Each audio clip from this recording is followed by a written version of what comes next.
Vita and you're watching Disney Channel in PMA LCS. Hello, everyone, and welcome to another exciting installment of the PMA LCS.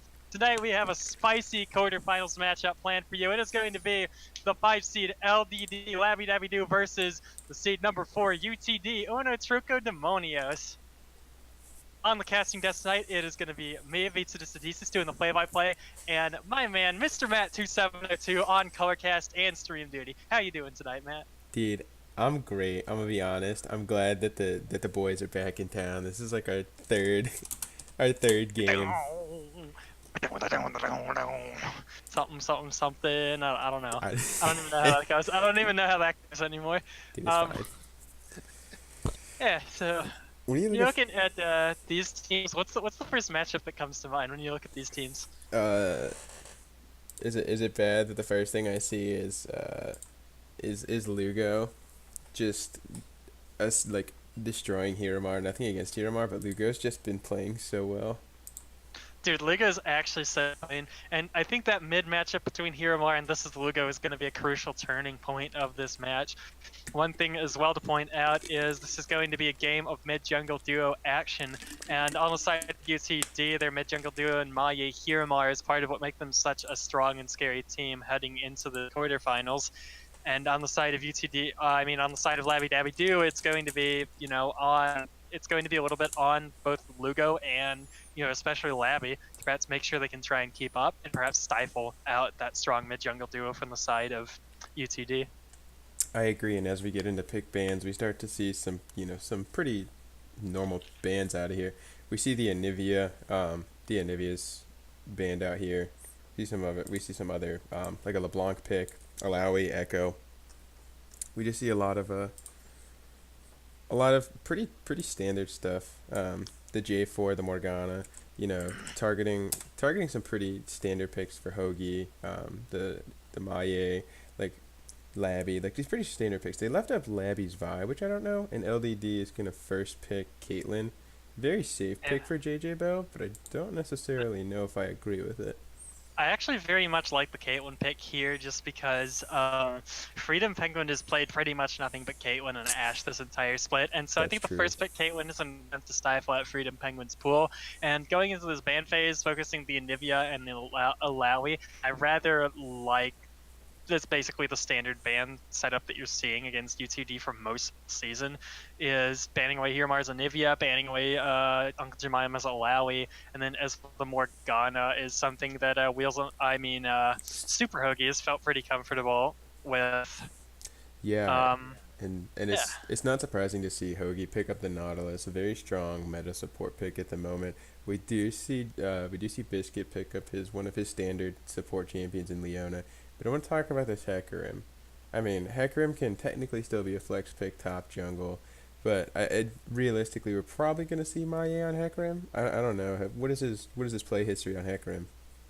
Maye has actually played a decent amount of Hecarim in the PMA LCS. I specifically remember one week watching Maye just absolutely pop off on Hecarim. He closed the game like 9-1 or something like that, and basically he started out, it was chilling at 12 minutes. This man was 3-0 with 90 CS, so pretty much pitch perfect jungle pathing, which admittedly perfect flowchart pathing might not be the first thing that comes to mind when you say Maye's name, as Maye is our resident Meteos here in the PMA LCS. But regardless, it happened. I was there, I saw it, and Maye's Hecarim is one of those big forces to be reckoned with.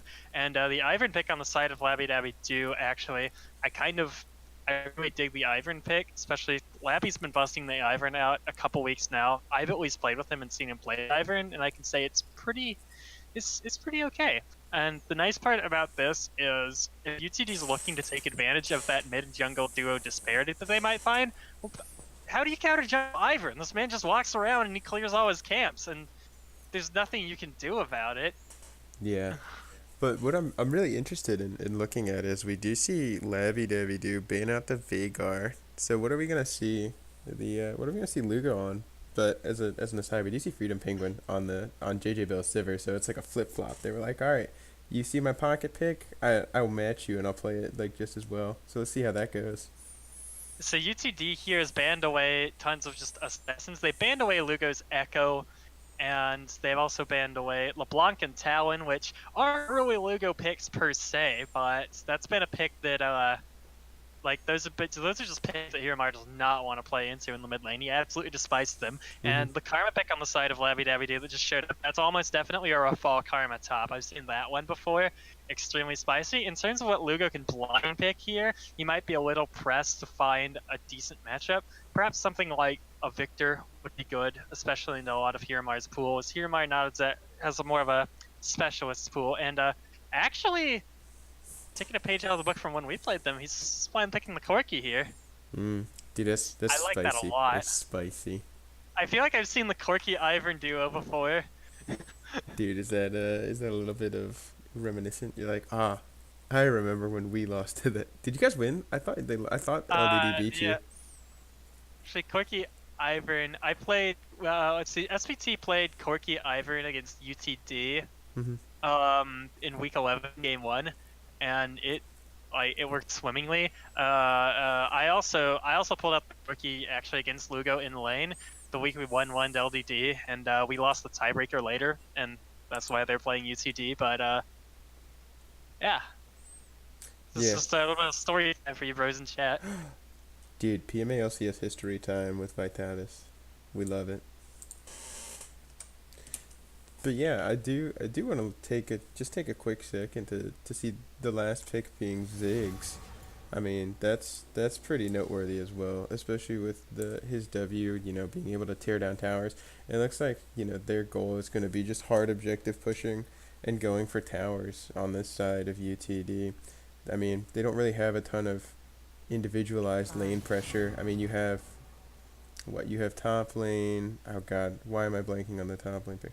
Whatever, you have Hecarim, Ziggs, and then Jace. Oh, Jace, yeah. Yeah, Jace is the top laner. You have you can obviously set up for these like pickoffs, but like it seems like UTD's comp is gonna be just like go ahead and hard shove, and just try and take down like the tower objectives. Like that to me just seems like a really strong just push for the tower comp. So UTD, when I look at the comp, it looks to me a whole bunch like a good stuff's comp. I don't really see one particular thing that this comp excels at, but they have the Hecarim, Jace, and Nautilus core, so that's a pretty good engage and a decent front line already. And so with that, you bust out the Sivir on the hunt, the Hecarim just runs it straight at them, and the Nautilus has so much like CC in his hit that you can probably find an engage like 90% of the time on Labby Dabby Doo. And they also have the J for poking and assassination, and the Jace Ziggs create a nice, they create a nice poke synergistic core in their lanes, in their solo lanes, and that also lets them siege. And if they actually, were to engage a fight and then pick them off, it's they're gonna shred towers, they're gonna shred objectives, they're gonna shred basically whatever their heart desires. Yeah, and I really think that that's kind of their goal. Whereas the side of seems like the side of LDD is gonna try and opt for these like 5v5 team fights. You have the Ivern, like kind of a lot of crowd control and a lot of coverage there, especially with the Karma top. I mean, you're playing 2 supports, so it looks like you're gonna be opting to keep, Lugo and JJ Bill alive, like your high DPS characters, but at the same time, Karma's also a pretty high DPS like solo laner, and obviously with a really good peel from the Leona or really good engage potential. So to look at these comps, like I think you have team fight and objective shove, and it's just 2 very different like ways of approaching it, and I'm really excited to see like how it may come down to the macro game and who's going to fight around these neutral objectives. And you were talking about how much like UTD's going to shred, but I'm very curious to see if we'll see Labby go for the very early like counter jungle, try and utilize the Ivern passive and shut down Maye early. Yeah, so another thing I dig when I look at Labby Dabby Doo's team comp is you have Caitlyn, Corki, and the Ivern Karma. So you have 2 duos, you have double shield duos coming out, and a pseudo engage coming out on the Karma shield with the movement speed, and then you have double marksman semi-consistent damage threats on the side of Caitlyn and Corki, and the Caitlyn synergizing very well with the Ivern. As a matter of fact, you can sit in the Ivern bushes and double proc your headshot autos, so that way you can get headshots faster. And in addition, both Caitlyn and to a lesser extent Corki will benefit pretty reasonably well from an Ardent Sensor pick from the Ivern, and you have the double shields on this comp, so if UTD engages, you drop the Karma Mantra Empowered Shield, and you drop the Ivern Trigger Seed on whoever's getting blown up, and chances are LDD could survive back and kite this. And now the odd one out in this comp, obviously Leona, but I very much like the Leona pickup here just because it gives them a semi-consistent way of engaging actual team fights if they want to take them. Because the last thing you want is for this UTD comp to be engaging onto you when you aren't in a position to peel back and kite them. So if LDD finds anyone from UTD just hanging out, it's an easy engage from the Leona, and their comp all of a sudden can go on the offensive, especially with the Corki package. Yeah, and I think to that point, I mean, I think we've talked about this before. Um, One of the biggest things, not only in PMA LCS, but in playing ranked up to a certain extent, is you can win a game just by playing a comfort pick. And definitely having Biscuit on a comfort pick in his role. I know he and JJ they're a somewhat aggressive bot lane. They're not about like, all right, let's try and out farm them. It's kind of like we're gonna get our minute lead to start, and then we're gonna try and snowball it by like getting a double kill on the bot lane, then shoving in, getting some gold backing, and getting this item advantage. So I think maybe definitely putting Biscuit on that comfort pick is going to be incredibly beneficial to when it comes to the macro plays and like what their goal is at the end of the game, to saying, all right, so now how do we deal with these rotations? How are we going to bait out the Sivir spell shield? Because obviously your options are, you can go ahead and Caitlyn ult, you could Karma Q, Ivern Q. There's a ton of options to burn it. I think the easiest thing to do is just go ahead and throw a Leona Zenith blade into it, and then just go ahead and drop Solar Flare, and like you can just pick off the Sivir very easily. And aside from that, it's really easy to just kind of deal with the rest of the comp. I mean, aside from the Jace like move speed buff with the I don't know what to call that, but whatever his W is, like just dropping that thing and being able to get the move speed. Yeah, They have acceleration gate. Yeah, like obviously the Hecarim taking Ghost is going to be problematic, but you're playing, you'll have a very easy opportunity of taking down the Ziggs and the Nautilus, unless they're grouped up with the Jace or the Sivir, where Sivir can use on the hunt, and then Jace can use the acceleration gate. So like I think the low mobility of that will definitely benefit the side of LDD. Yeah, and there's looking at both comps as well, there's definitely no shortage of comfort picks for both teams here. The Karma top has been a Rafal special for about as long as I can remember, and so he should be pretty comfortable in that lane. Speaking of which, Uncle Jemima also in that lane on the Jace. Another huge comfort pick we've seen coming out of him is his Alawi gets... It's basically been permabanned for the entire split, and no top laner in their right mind actually wants to play Alawi, especially with a lot of the way the top laners are in this league. A lot of them have very tanky pools and really don't have that many good matchups to play into that Alawi, so that Alawi usually just gets permabanned, and Uncle Jermaine will find himself on the Jace a lot. And JJ Bell on the Caitlyn, I've seen that a couple times before.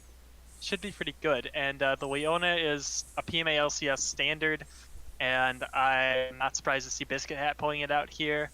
And as well, I've also seen a bit of Labby's Ivern, so they should be feeling pretty comfortable with the team comp they've drafted. It synergizes very well with both the players and the actual comp itself. The one pick I haven't ever seen before is Lugo's Corki, so I'm actually very interested to see what he brings to the table on that.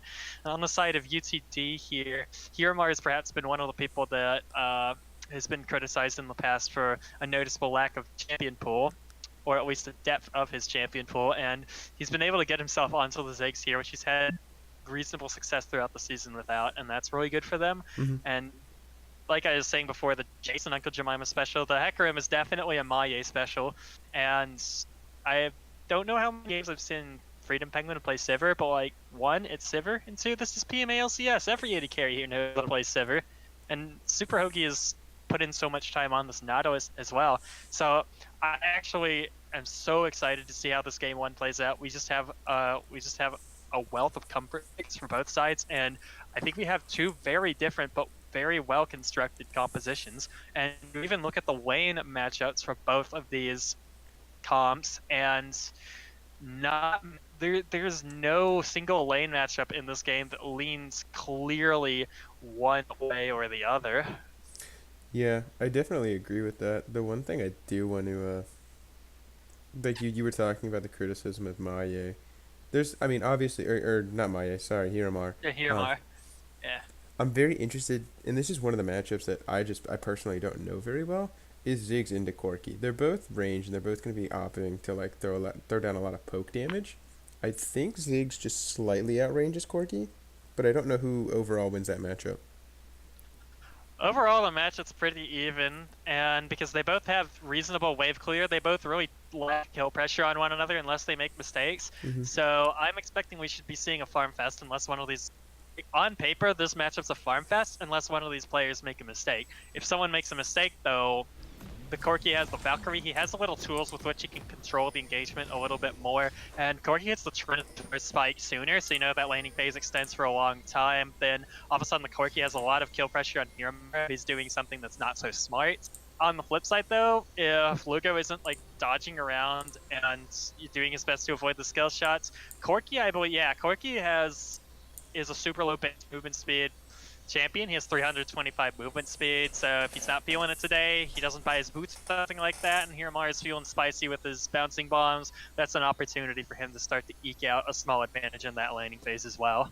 And another thing I want to point out is this Kleptomancy on Corki. I've never actually seen that before. I'm used to seeing Fleet Footwork or perhaps even Comet on Corki, but Kleptomancy is something completely new.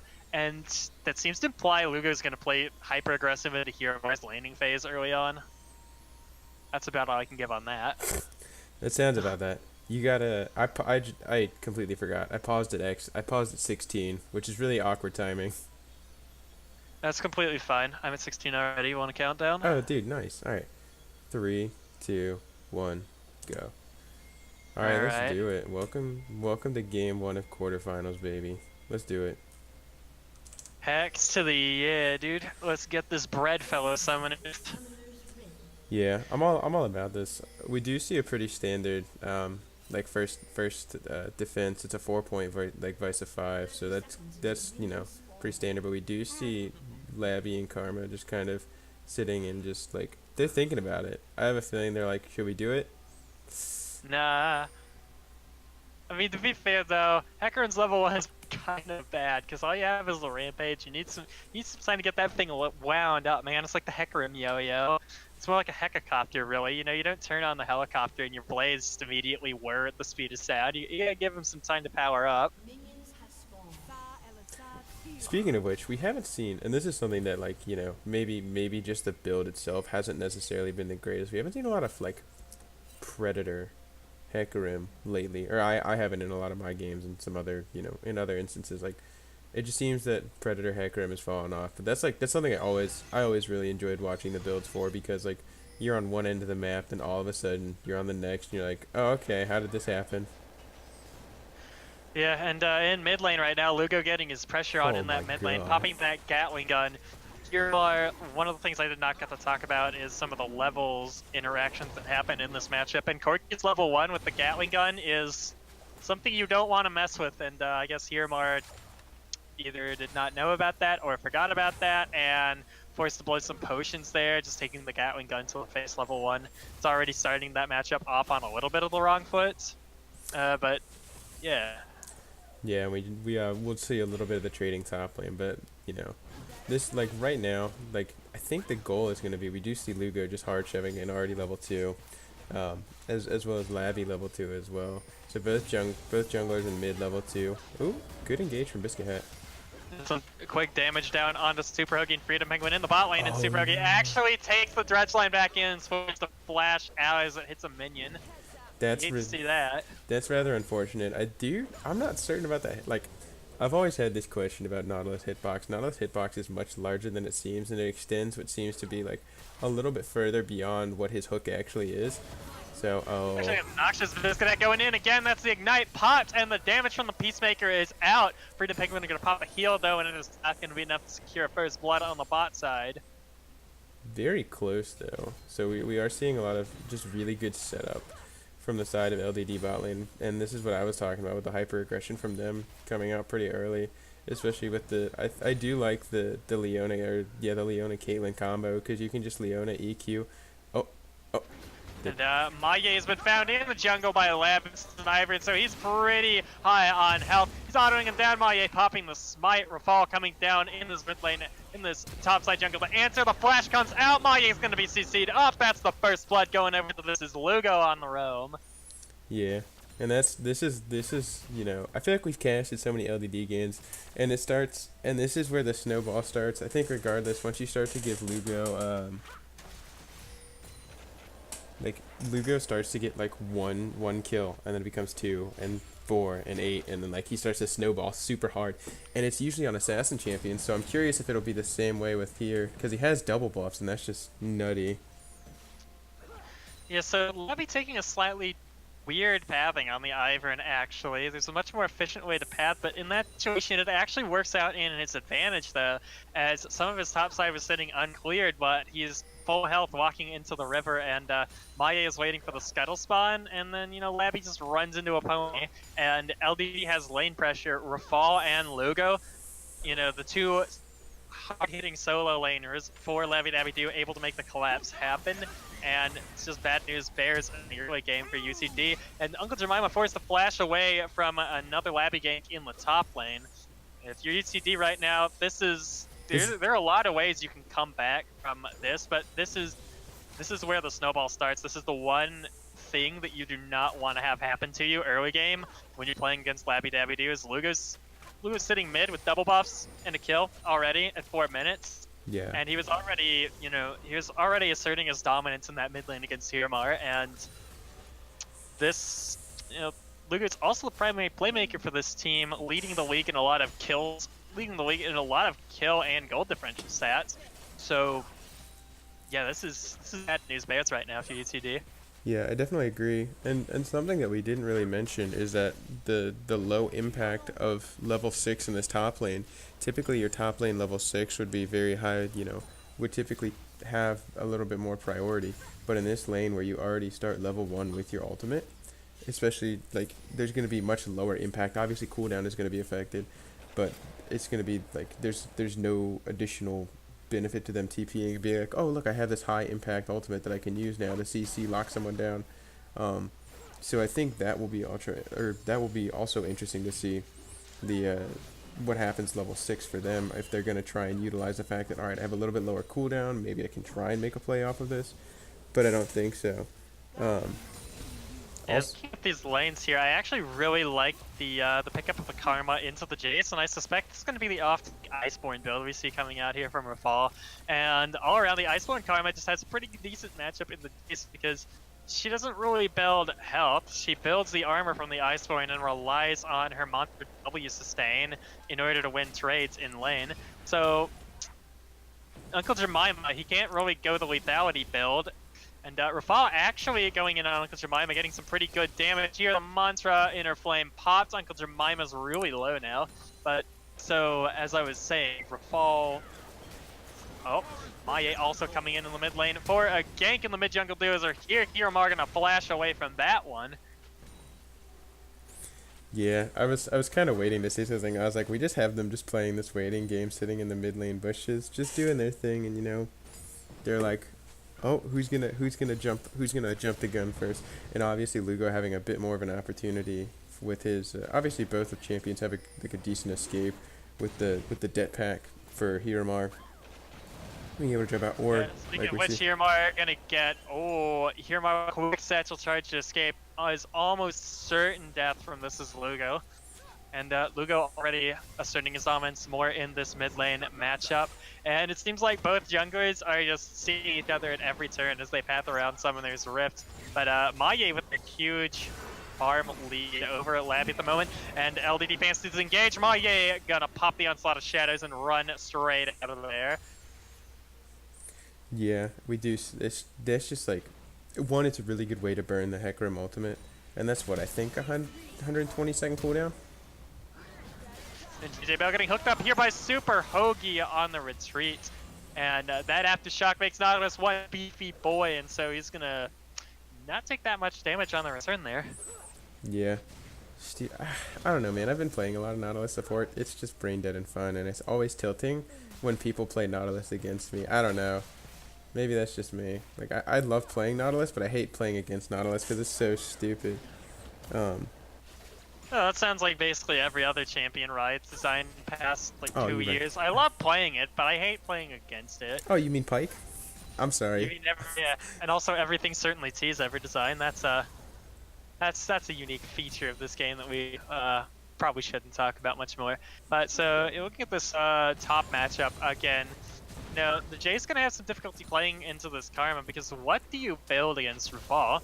You can go the Ghostblade Cleaver build, but that build has a lot of armor pen and not particularly much else, and so Rafal's Iceborne Gauntlet's going to play super well into that because he's going to have so much armor. Uncle Jemima goes in on the top lane, but Labby's here for another visit top lane. Uncle Jemima, he's slowed, he's CC'd up, and gonna get the kill on the Jace in the top lane.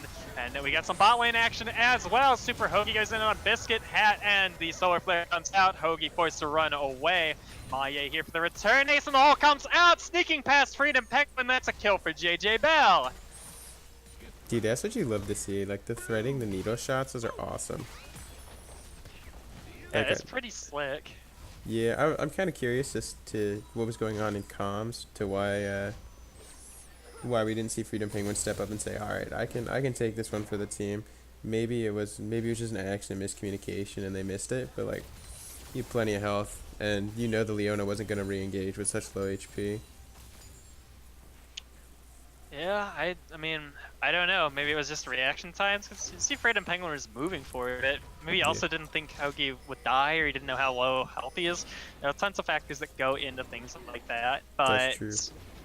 Now looking at the lane matchups right now, JJ Bell currently down about 7 farm, but that kill gonna get him some much needed pressure back in that lane. And in mid lane, Lugo having a bit of a field day of Miramar throughout the early game is up 25 CS and a kill, and Rafal also having good CS lead. So the roam mid forcing Lugo to burn the package in order to escape.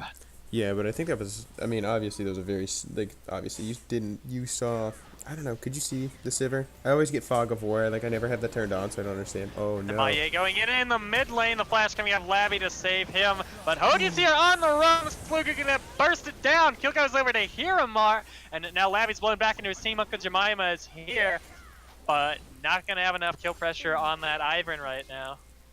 Yeah, very, very, very close between all of that. I don't know. That was a really good. Yeah, I'm looking at Twitch chat as well, and we see Bear complimenting the hook. Miramar caught out, stuck between a rock and a hard place. That's charging back into the turret, and Labby Dabby Doo's here with the re-engage. They found two as Maye gets mowed down with the kill going over to Rafal, and now Labby Dabby Doo are going to be looking dragon side. I'm very curious. Yeah, they're gonna do Dragon, but then I'm curious if they're gonna, after this, they're gonna consider rotating top for the Rift Herald, because I think that would be incredibly beneficial to just go ahead and do that and shove top lane out. It does seem like there is a very significant differential between Rafal and Uncle Jemima in this phase. Yeah, and top side here, Rafal also up in this lane, and before that roam even happened, he was also up CS as well. So the solo laners for Labby Dabby Doo coming up big in this game, and that's something that we've expected from them, and looked at as one of their win conditions before in a lot of other games, and it's something that maybe was not necessarily happening as much as it should towards the beginning of the season, but now going into the latter half of the season here and into this playoff quarterfinals match, Labby Dabby Doo seemingly have found their mojo. Rafal's opened up a lot of new picks in his champion pool. You can't ban him out in draft anymore, and Maye playing peekaboo over there on the top side, seeing a blue buff and gonna be forced out by Labby Dabby Doo. Back to my original point there, Rafal has done some outstanding work improving his champion pool, and Labby Dabby Doo are finding picks that they can put Lugo on that are working with some of their, very novel and innovative ideas for team compositions. And Lugo's always been, a threat. He's always been a player who pops off. But now that you combine his pop-off tendencies with the fact that he brings a lot more team synergy and compositional synergy to the table now with his champion pool, and It's really allowed these solo laners from LDD to thrive and pump out so much pressure towards the latter half of the season. Yeah, and I do think that's part of the like I don't want to say like that's part of the success story. Oh, we do see Labby getting caught out here though. Yeah, oh, Labby gonna get caught out here by Maye, and the shutout goes over to this pony. You know, on the bot lane though, JJ Falcon gets CC'd up as the Solar Flare comes out on the Super Hoagie. They're fighting back. Freedom Penguin flashes forward. He fancies a kill, and he's going to get it. JJ Bell goes down. Biscuit Hat now for the flash for his life to avoid that Nautilus Sivir duo.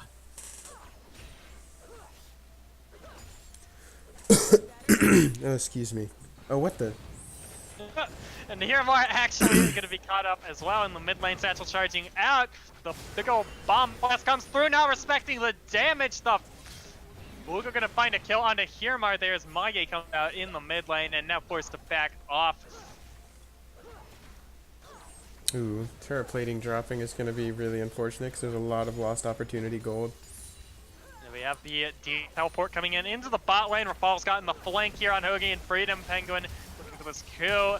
The monster comes out, Ace in the Hole comes out, but Rafal's super low before he's to back off. And Biscuit Hat though, he fancies the engage, he's coming back in, but the fallout just is not there, and Freedom Penguin going to be able to walk out of that one. Yeah, that was a really good spell shield, especially realizing or recognizing the fact that the Leona had used the ultimate last fight and the 60-second cooldown wasn't up. So that's really good on the part of like UTD bot lane recognizing the cooldowns and you know how effective they are. And typically in that situation, the Zenith Blade really only roots you while Leona's pulling to you.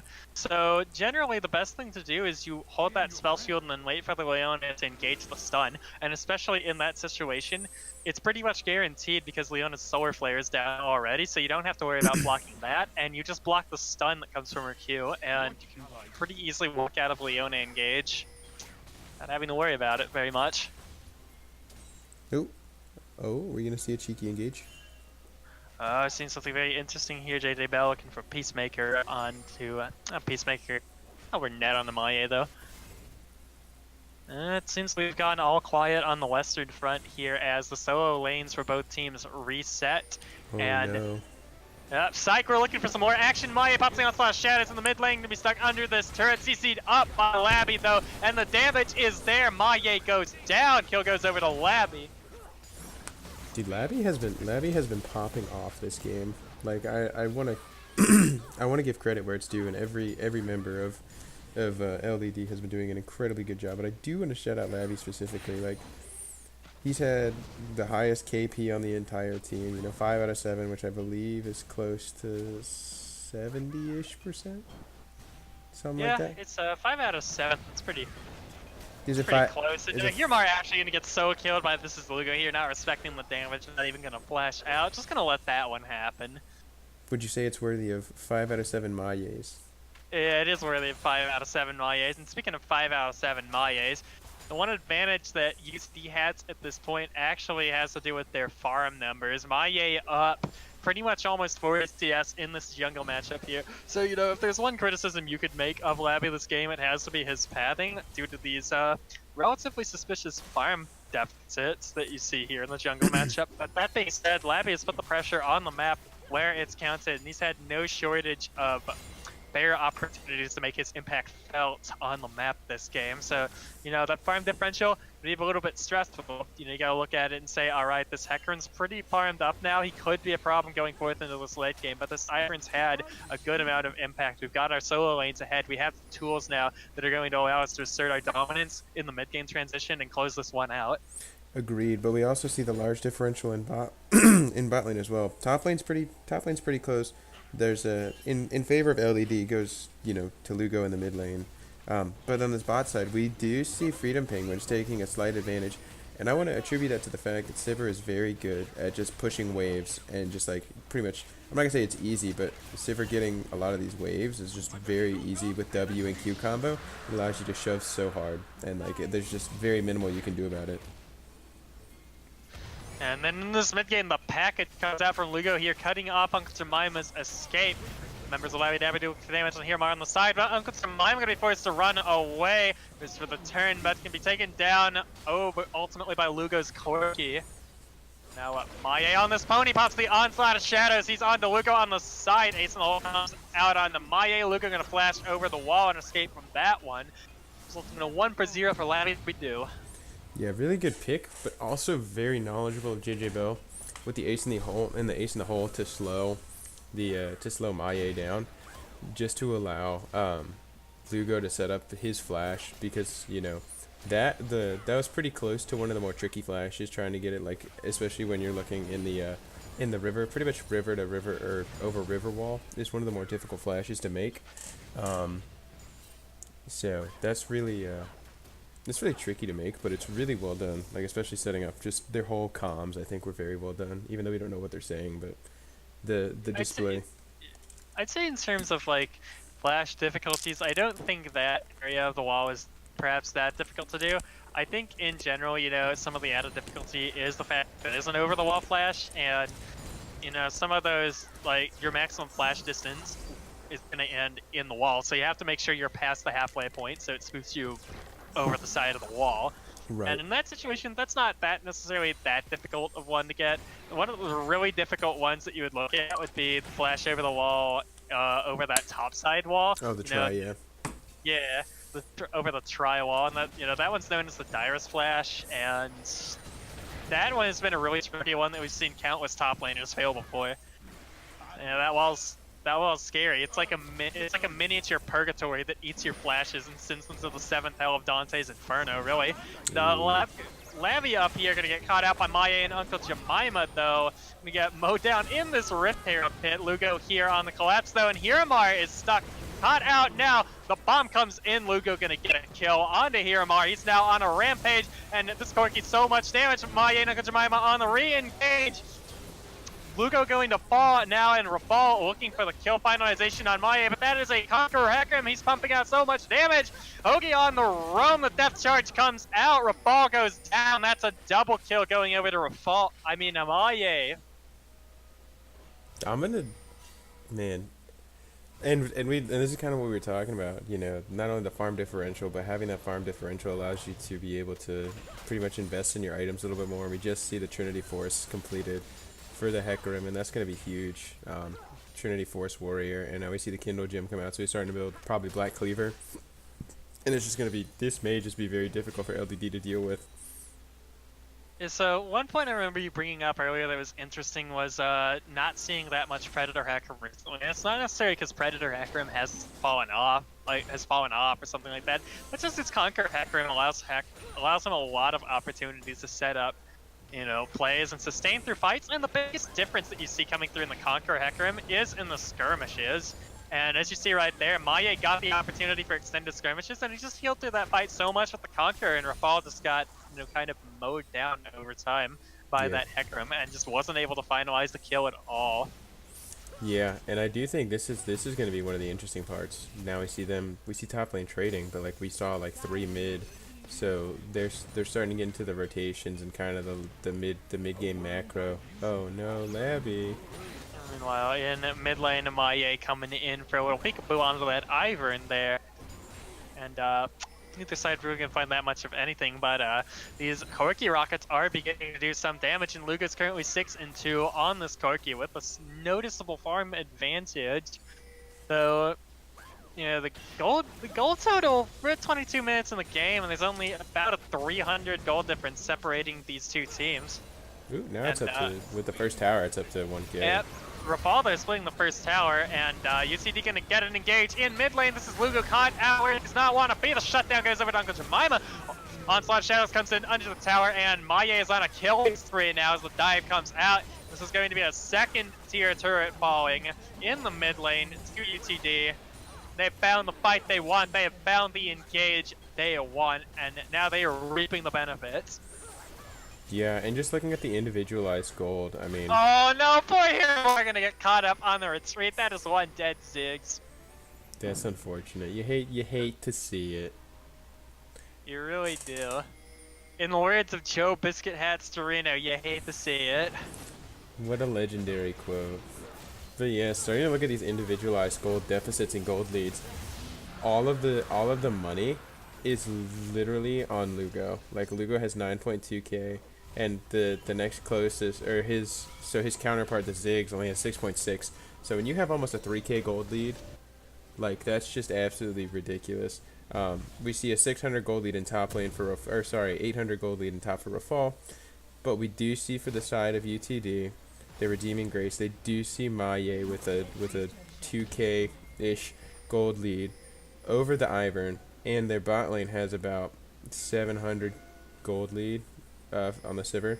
So like these differentials are starting to stack up. Oh, big. Going for a very aggressive package, but actually going to get caught up and mowed down by all of UTD. Maya facing the re-engage on the side. Inferno Bomb comes out. That's big, massive damage. His double kill comes in for Hiramar, and Maya cleaning up on the backside with a double kill of his own. Now Uncle Jemima gets the slam for the finalization, and a clean ace over to the side of UTD. And now UTD is looking towards this Baron.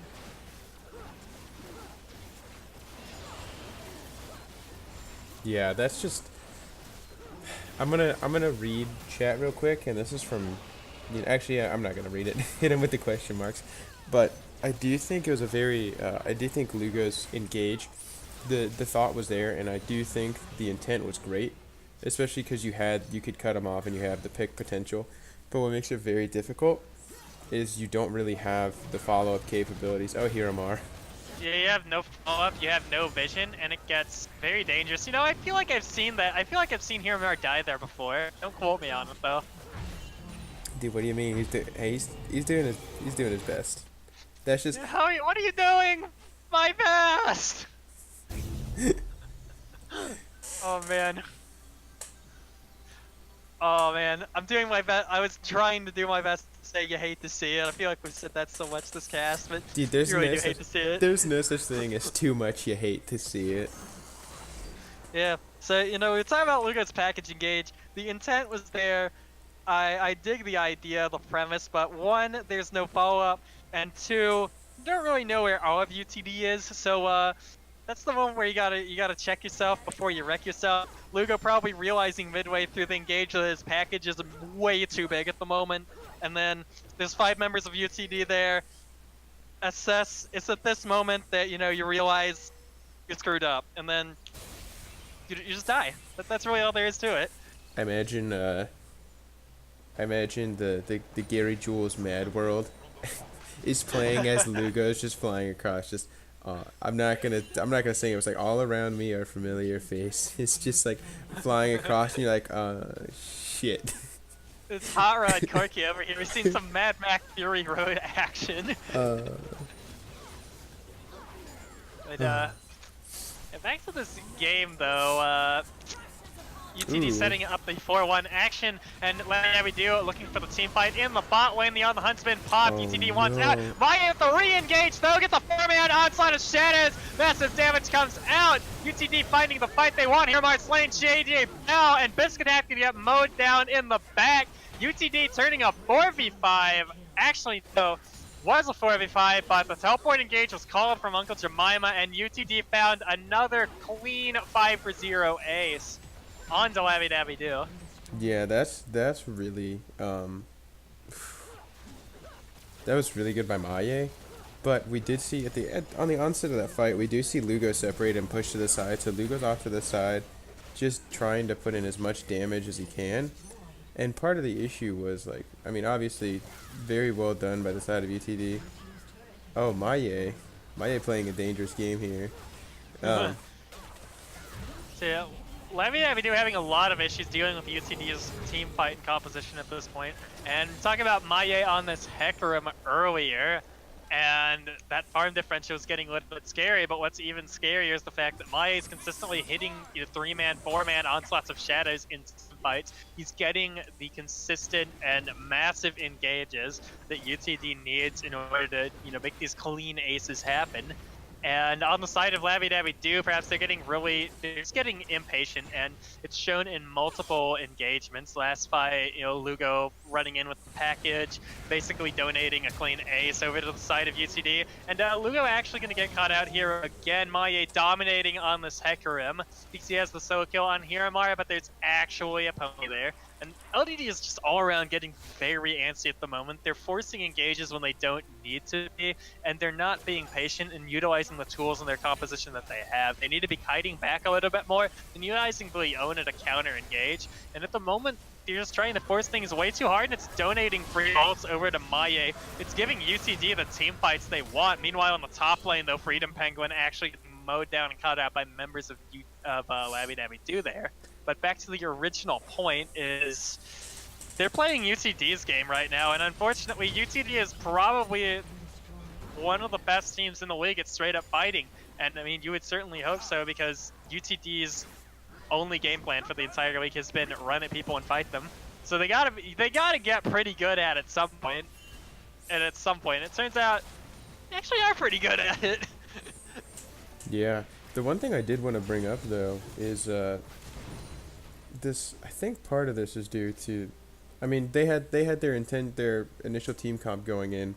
Now that we've seen a little bit of the game, something that I think maybe could have gone differently in the pick ban is I would have liked to see Labby on Vi, something a little bit tankier and a little bit harder to engage. Vice picking something that has a bunch of shields and just peeling back and be able to do that, because their problem is they're only, obviously you can send Rafal and you can send Labby and Biscuit Hat to the front line, but you don't have a true tank. So the side they're trying to play fights as if they're running a comp that UTD has, and they need to be playing the fights in the style that perhaps, kites back and looks for counter engage in fights, and you're not really seeing that come to fruition here. And Labby actually about to be Flame Horizon on this poor Ivern here by Maye, and all around I just feel like LDD just maybe has not practiced this comp very much, and if they have, they're just not. It's not playing this composition the way it needs to be played at the moment. Yeah, I would agree with that. I do think that this is one of the more interesting decisions. I do like this composition, but the style that Labby Dabby Do has played has been a very hard.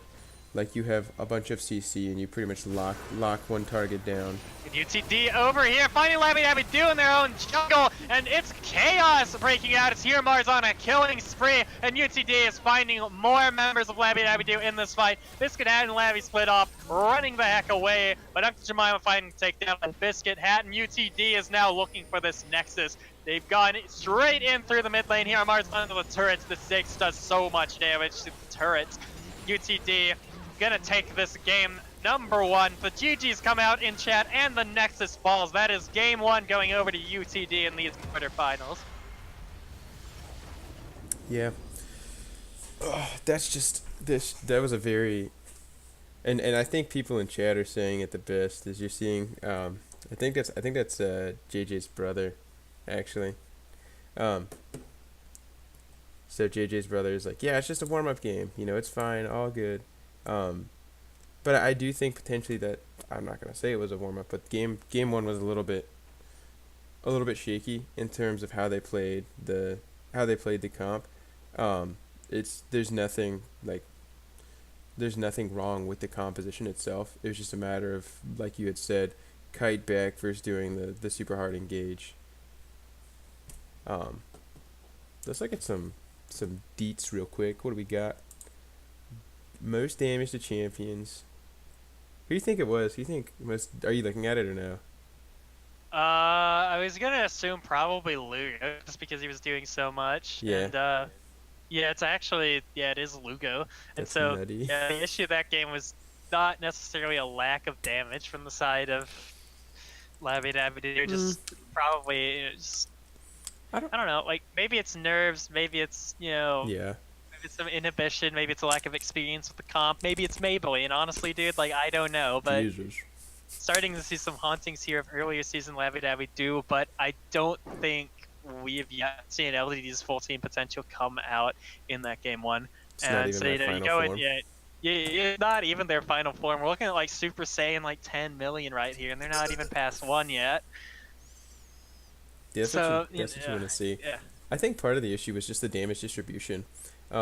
We see a little bit more equal spread between this, like on the side of UTD, where we see it like all the damage output being like distributed from Lugo, and maybe that's just maybe it is like you said, just distributed to nerves. It's just a rough first game, but maybe maybe game two, we'll see something a little bit different. Um, so we're gonna take a quick break. We'll be right back. Woo!